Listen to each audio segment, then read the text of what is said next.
সন্তান হিসেবে আপনাদের কাছে দুটি দাবি রাখবো।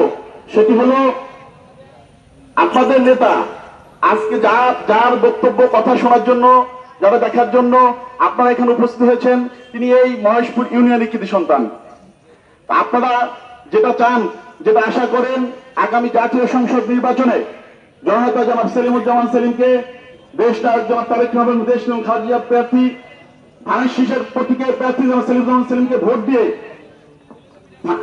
এই সংসদে প্রতিনিধিত্ব করার সুযোগ দিবেন। যেহেতু সেলিমুজ্জামান সেলিম ইউনিয়নের সন্তান, আপনাদের প্রতি তার অধিকার দাবি একটু বেশি আমি মনে করি। পূর্বে দীর্ঘ 16 বছর সুখে দুঃখে তাকেই আপনারা পাশে পেয়েছেন।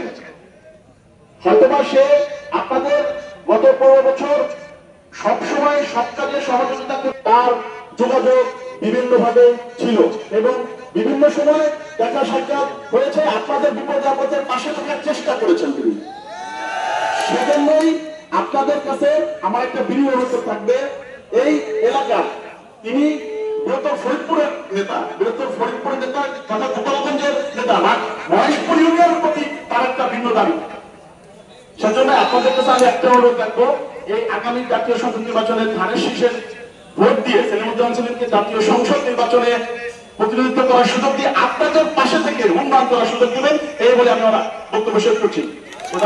বাংলাদেশ জিন্দাবাদ, শহীদ রাষ্ট্রপতি জিয়াউর রহমান হোক, দেশনেত্রী খালেদা দীর্ঘজীবী হোক, আমাদের আশা বক্তব্য আগামী রাষ্ট্র দেশ নায়ক তারেক রহমান জিন্দাবাদ জিন্দাবাদ। সবাইকে ধন্যবাদ।